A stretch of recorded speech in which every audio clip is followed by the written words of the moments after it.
Hello, আমার নাম শারমিন কবির। আমি ঋতুর প্রতিষ্ঠাতা। ঋতুতে আমরা কিশোরী মেয়েদের আত্মবিশ্বাস বাড়ানোর জন্য কাজ করছি তাদের পিরিয়ড এবং পিউবার্টি এডুকেশন দেওয়ার মাধ্যমে। কিশোরী মেয়ে এবং ইয়াং উইমেন তারা যেন পিরিয়ড নিয়ে আর কোনো ট্যাবুর সম্মুখীন না হয় অথবা পিরিয়ড নিয়ে যেন তারা সচেতন হয়, সেজন্য আমরা 2016 সাল থেকে কাজ করছি। ঋতুতে আমাদের একটি কমিক বই আছে যেটার নাম ঋতু কমিক বই, যে বইটির মাধ্যমে গল্পের মতো করে আমরা পিরিয়ড এবং পিউবার্টি নিয়ে কিশোরী মেয়েদের সচেতন করছি। তার পাশাপাশি আমরা কমিউনিটি নিয়ে কাজ করছি, কারণ আমরা বিশ্বাস করি সমাজ থেকে পিরিয়ড স্টিগমা দূর করার জন্য শুধুমাত্র মেয়েদের না, মেয়েদের পাশাপাশি ছেলেদের, বাবা মা, শিক্ষক শিক্ষিকা সবার ভূমিকা গুরুত্বপূর্ণ। আমরা আরেকটি কাজ করেছি পিরিয়ড গাইড নিয়ে, যেটা হচ্ছে period guides for superhero dad. এই বইটির মাধ্যমে আমরা দেখিয়েছি যে বাবারা কিভাবে তাদের কিশোরী মেয়েদের সাথে পিউবার্টি এবং পিরিয়ডের যেই তথ্যগুলো আছে সেগুলো কিভাবে সুন্দর, সাবলীল এবং বন্ধুর মতো করে তার মেয়েকে দিতে পারেন। এটার উদ্দেশ্য হচ্ছে বাবার পাশাপাশি যখন একজন ছেলে যখন দেখবেন তার বাবা তার বোনকে পিরিয়ড এবং পিউবার্টি নিয়ে কথা বলছেন, সেই ছেলেটি কিন্তু খুব অটোমেটিক্যালি পিরিয়ডকে খুব স্বাভাবিক এবং ন্যাচারাল মনে করবে।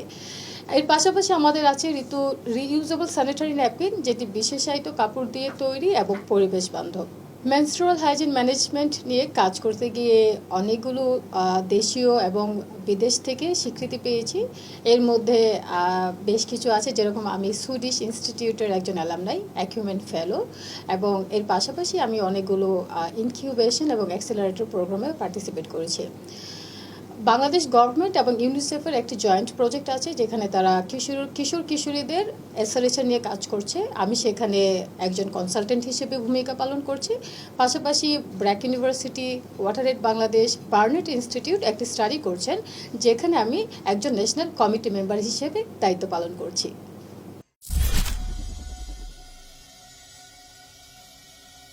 আমার দুইজন মেয়ে। বড় মেয়ের নাম সারিন, ওর বয়স সামনের মাসে ইনশাল্লাহ 4 বছর হবে। আর ছোট মেয়ের নাম পারিন মাত্র 2 বছর পার করলো। তো মা হওয়ার শুরুটা আসলে কীরকম? আসলেই তো অন্যরকম। 2019 সালে তখন আমি শ্রীলঙ্কায় একটা প্রোগ্রামে যাই। তখন আমার বড় মেয়ের প্রায় 6 মাস হচ্ছে আমার পেটে আর কি। তখন প্রায় ট্রেনিংয়ের শেষের দিকে হঠাৎ করে একদিন রাতে আমার পেটে কেমন একটা এরকম ঠিক ঠিক ঠিক ঠিক শব্দ হচ্ছিল। আমি এর আগে 2-3 রাতে এটা টোটালি ইগনোর করেছি, কিন্তু শেষ রাতে আমি হঠাৎ করে, আমি প্রায় ঘুমানোর সময় তখন ছিলাম, ঘুমানোর ট্রাই করছিলাম। ওই শব্দটা পেয়ে আমি হঠাৎ করে চোখ খুলে ফেললাম। তখন আমি বুঝতে পারলাম যে এটা হচ্ছে আমার বেবি, আমার পেটে সে আমাকে এরকম করে লাথি দিচ্ছে। সো ওইটার অনুভূতি আসলেই অন্যরকম, যে তখন আমি আমার বেবির এক্সিস্টেন্স আমার পেটের ভেতর ফিল করলাম, যে সে নাড়াচাড়া শুরু করলো। তো ওই অনুভূতিটা আসলেই অন্যরকম। তারপর যখন 9 মাস পরে যখন ডেলিভারি রুমে আমি যাই, আমার ডেলিভারির গল্পটাও অনেক নাটকীয়। আমি একটি হসপিটালে ছিলাম, ওখানে আমি চিন্তা করছিলাম যে আমার নর্মাল ডেলিভারি আমি করাবো, কিন্তু তখন আমার মনে হচ্ছিল ওই হসপিটাল আমার জন্য ওইভাবে আমাকে সাপোর্ট করছে না। তখন আমি পুরা ডেলিভারি পেয়ে নিয়ে রাত 1টার সময় আমি হসপিটাল সুইচ করলাম। সো মা হিসেবে আমার মনে হয় ওইটাই প্রথম ঘটনা যেখানে মা হওয়াটা আমার জন্য আরও বেশি সাহস নিয়ে এসছে। যে অনেকে আমাকে এখন বলে, তুমি এত সাহস কোত্থেকে পেলে? রাত 1টার সময় ডেলিভারি পেইন নিয়ে তুমি কিভাবে হসপিটাল সুইচ করলে? যখন আমি নতুন হসপিটালে যাই, তখন প্রায় 28 ঘন্টা আমার ডেলিভারি পেইন ছিল। এই 28 ঘন্টার একটা সময় মনে হচ্ছিল যে আমি হাসপাতালের করিডোরে আমি এরকম ভাসছি। ওই পেনটার এতটাই তীব্রতা ছিল যে আমি আর কিছু মনে করতে পারি নাই।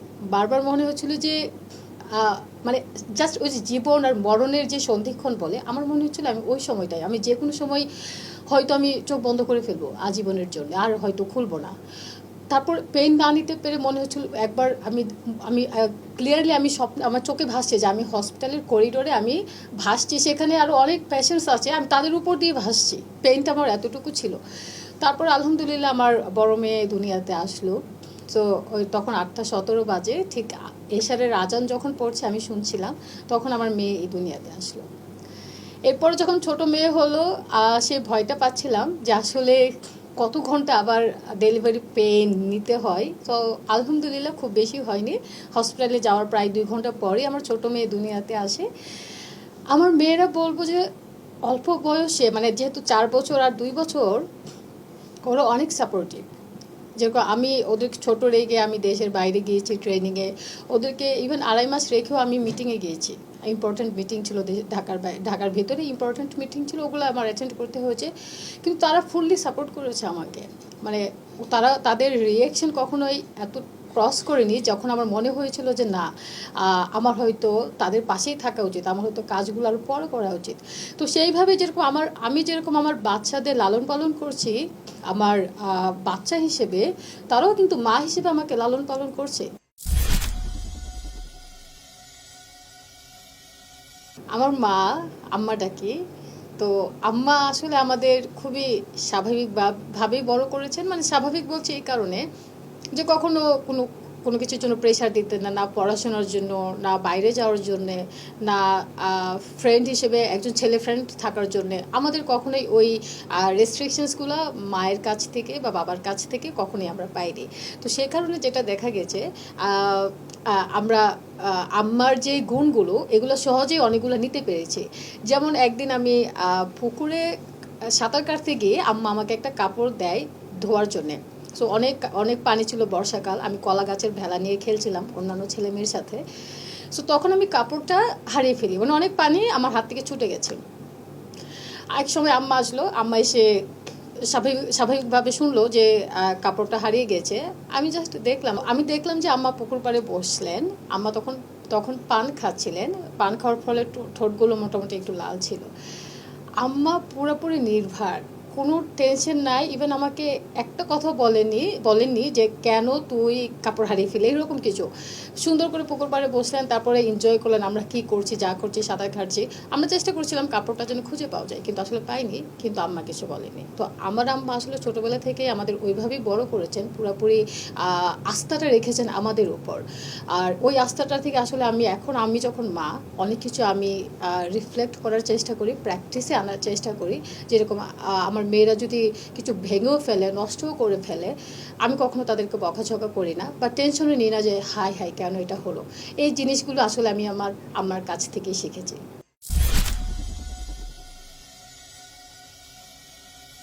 আমার মা হওয়ার যাত্রাপথে শ্বশুরবাড়ির সবার ভূমিকাই খুবই পজিটিভ।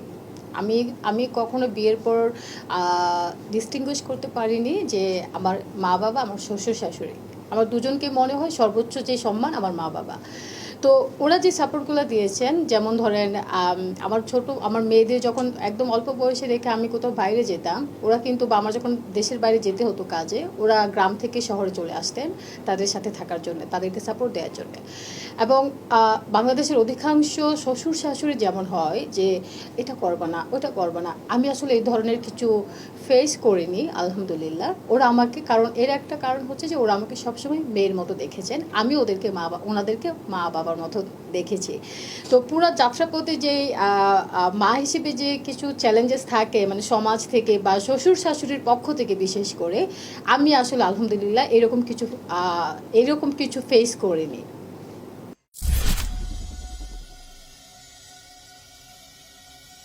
মা বাবা হিসেবে আমি এবং আমার স্বামীর দায়িত্ব, আমার একটা জায়গায় শুধু মনে হয় যে একটু পার্থক্য আছে, যেটা হচ্ছে giving birth to my children, কারণ এটা আমার স্বামী পারবে না, যেটা শুধুমাত্র বায়োলজিক্যালি আমি নারী হিসেবে আমি পারবো।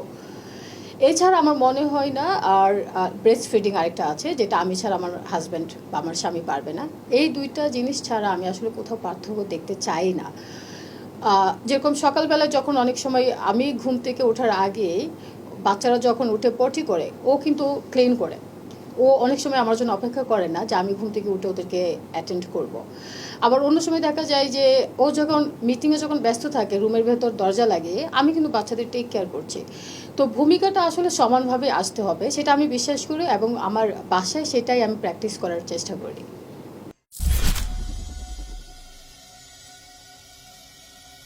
সামাজিকভাবে মায়েদের চ্যালেঞ্জের আমি বলবো যে শেষ নাই, বিশেষ করে আমাদের মতো পিতৃতান্ত্রিক সমাজে।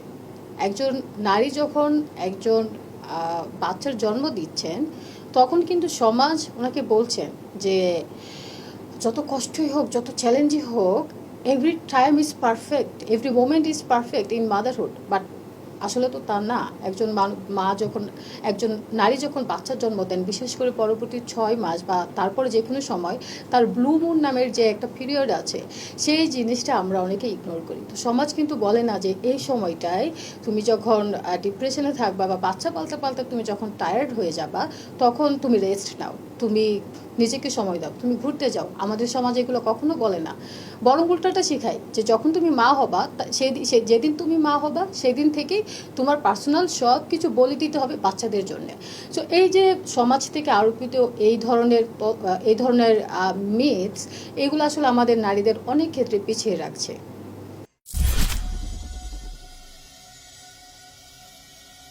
ওয়ার্কিং মাদারদের আসলে স্যাক্রিফাইস আর কম্প্রোমাইজ, আমার মনে হয় যে কম্প্রোমাইজ করতে হয়।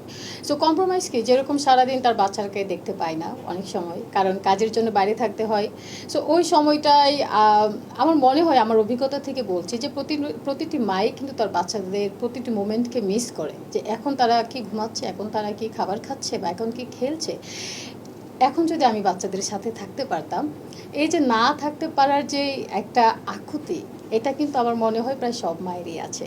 সো এটা একটা বড় কম্প্রোমাইজ অবশ্যই, কিন্তু অন্যভাবে বলা যায় যে মায়েরা যে বাইরে থাকছেন, কাজ করছেন, এটা কিন্তু আবার মায়ের নিজের জন্য না যে আমি শুধু গয়নাগাটি শাড়ি গয়না পরে ঘুরে বেড়াবো। ওইটা কিন্তু বাচ্চাদের ওয়েলবিংয়ে কাজে লাগবে। সো দুইটা আসলে পরিপূরক, স্যাক্রিফাইস বা কম্প্রোমাইজ হলেও এই জিনিসটা কিন্তু আবার ইন রিটার্ন বাচ্চাদের ওয়েলবিংয়ের জন্যই কাজে লাগছে।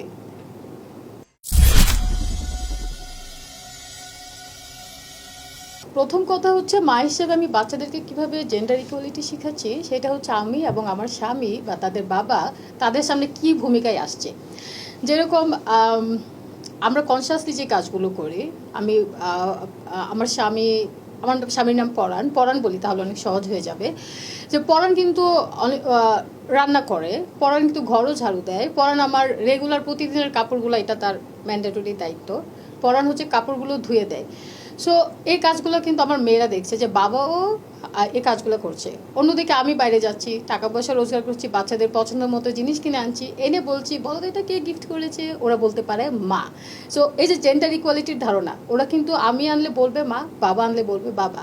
সো ওরা কিন্তু শিখছে যে বাইরে গিয়ে কাজ করার দায়িত্ব দুইজন। জেন্ডার ইকুয়ালিটি আমাদের শিক্ষা দেওয়ার জন্য, বিশেষ করে আমার বাচ্চারা যেহেতু এত ছোট, এটা আমরা প্র্যাকটিসে নিয়ে আসার চেষ্টা করি। যেরকম আমার স্বামী আবার আমার মধ্যে কাজের পার্থক্য আসলে বলতে কিছু নাই। যেরকম ও রান্না করে আমিও রান্না করি, ও বাইরে মিটিংয়ে যায়, কাজে যায়, আমিও করি, বাসায় ও মিটিং করে আমিও বাসায় মিটিং করি। তো এই যে আমার মেয়েরা দেখছে যে বাবাও যা করছে মাও তা করছে, বা মা যা করছে বাবা তা করছে, এই যে একই রোল দুজনেই প্লে করছে, এতে কিন্তু তাদের মধ্যে মাথায় একটা আইডিয়া আসছে যে বাবা মা মানে, ও তো ছেলে মেয়ে এখনো বুঝবে না এইসব, বাবা মা সমান বা বাবা মা সমান কাজ করতে পারে। যেরকম আমরা যখন কোনো কিছু গিফট নিয়ে যাই বাচ্চাদের জন্যে, ওরা আইডেন্টিফাই করতে পারে সহজে যে এটা বাবা কিনে দিয়েছে বা মা কিনে দিয়েছে। তো আমি এইভাবেই চেষ্টা করি বাচ্চাদের মধ্যে জেন্ডার ইকুয়ালিটিটা নিয়ে আসা।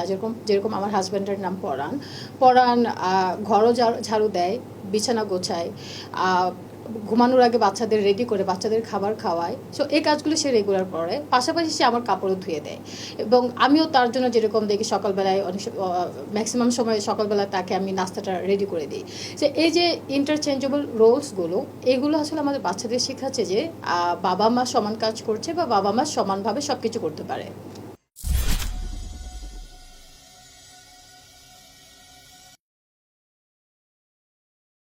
আহ মনে হয় মনে হয় 5-6 দিব। কারণ এখানে আরো মানে মনে হয় 5-6 দিব অনেস্টলি আসলে। আহ, ওকে আমি 5 দিব, 6 দিব না, কারণ ওর আরো কিছু জায়গায় কাজ করা যায়, সুযোগ আছে। আহ, শাশুড়িকে তো আমি অবশ্যই 10 দিব, সত্যি কথা। আম, মাকেও আমি 10 দিব, কারণ যথেষ্ট লজিক আছে there. Oh, they are like super children, super baby, so of course more than 10।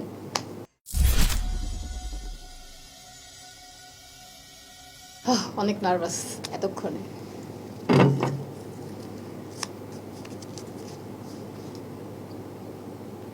Day care centre, day care centre বলতেই প্রথমে মাথায় আসে alternative home for kids. Second one,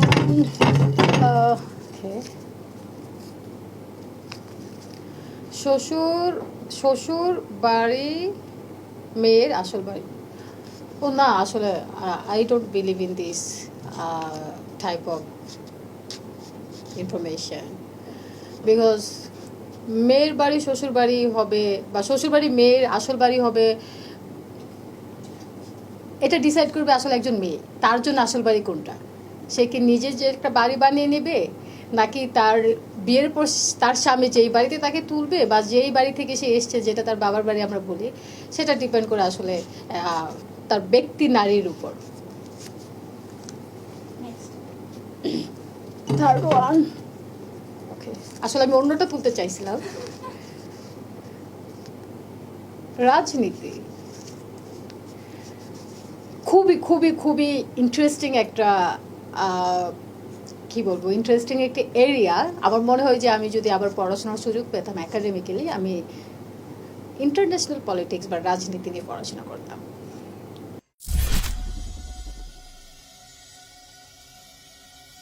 mother's ডেতে কোন ফ্লাওয়ার অ্যাসোসিয়েট করে? রোজ, রজনীগন্ধা, কার্নেশনস। কার্নেশনস। কোন কান্ট্রিতে প্রথম মাদার্স ডে অফিসিয়াল হলিডে হিসেবে সেলিব্রেট করা হয়? USA, Canada, England. England. US recognise করে মাদার্স ডে অফিসিয়াল হলিডে হিসেবে কোন ইয়ারে? 1914, 1926, 2001। সেকেন্ডটা। 1926। ও, এটা লাগাতে পারিনি, দুইটা পারছি।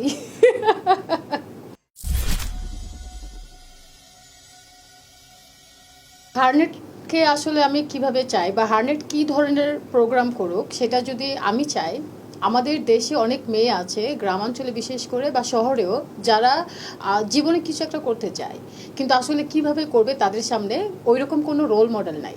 তো আমি অবশ্যই চাই হার্নেট দেশের এবং দেশের বাইরে যেসব নারী বিভিন্ন বিভিন্ন ক্ষেত্রে যুগান্তকারী ভূমিকা রেখেছেন, তাদের গল্পগুলো সামনে নিয়ে আসুক, এবং এই গল্পগুলো যেন একদম প্রত্যন্ত অঞ্চলের মেয়ে যেন বুঝতে পারে, তার মতো করে নিয়ে আসুক, গল্পের মতো করে, অ্যানিমেশনের মতো করে, সেটা যেভাবেই হোক সেভাবে নিয়ে আসুক, যেন আমাদের গ্রামের বা গ্রামাঞ্চলের প্রত্যেকটা মেয়ে যেন সেই গল্পগুলো দেখে আরও অনুপ্রাণিত হয় এবং নিজের জীবনকে ওইভাবে তৈরি করতে পারে। আমরা জানি হার্নেট হচ্ছে বাংলাদেশের প্রথম নারী কল্যাণে নিবেদিত একটি প্ল্যাটফর্ম। সো আমি অবশ্যই চাই হার্নেট আমাদের সাথেও কোলাবোরেট করুক, যেহেতু ঋতু বাংলাদেশের বিভিন্ন স্কুলে স্কুলে যাচ্ছি, মেয়েদেরকে আমরা পিরিয়ড এডুকেশনের মাধ্যমে আত্মবিশ্বাসী করছি। তো আমরা চাই হার্নেট আমাদের সাথেও আসুক, আমরা কোলাবোরেটিভলি এই মেয়েগুলোর আত্মবিশ্বাসকে আরও বেশি চাঙ্গা করে তুলতে পারি। Thank you so much to Harnet for inviting me here. I totally enjoyed the time. Like হঠাৎ হঠাৎ কোশ্চেন আসছিল, আমি কিন্তু ভাবনার সময় পাইনি, কিন্তু বলার চেষ্টা করেছি আর কি। তো ওই এক্সাইটমেন্টটা যে কী প্রশ্ন কী বলবো, এবং ওইখানে যে কিছু কিছু পরে আফসোস হচ্ছিল যে ওইটা বলতে পারলে ভালো হতো, ওই আফসোসটা সব মিলে মানে অভিজ্ঞতাটা খুবই ভালো ছিল। আর আমি হার্নেটের দর্শক যারা আছেন তাদেরকে অবশ্যই বলবো, একটি সমাজের জন্য, একটি পরিবারের জন্যে প্রত্যেকটি নারী কিন্তু গুরুত্বপূর্ণ ভূমিকা রাখবেই। এই ভূমিকাটাকে কিভাবে আমরা আরও সাবলীল, কিভাবে আমরা আরও কনস্ট্রাকটিভ করে তুলতে পারি, সেই জন্য কিন্তু আপনি সবাইকে একসাথে কাজে করতে হবে। সেই কাজ করার জন্য সবাইকে আহ্বান জানাচ্ছি, সবাইকে ধন্যবাদ।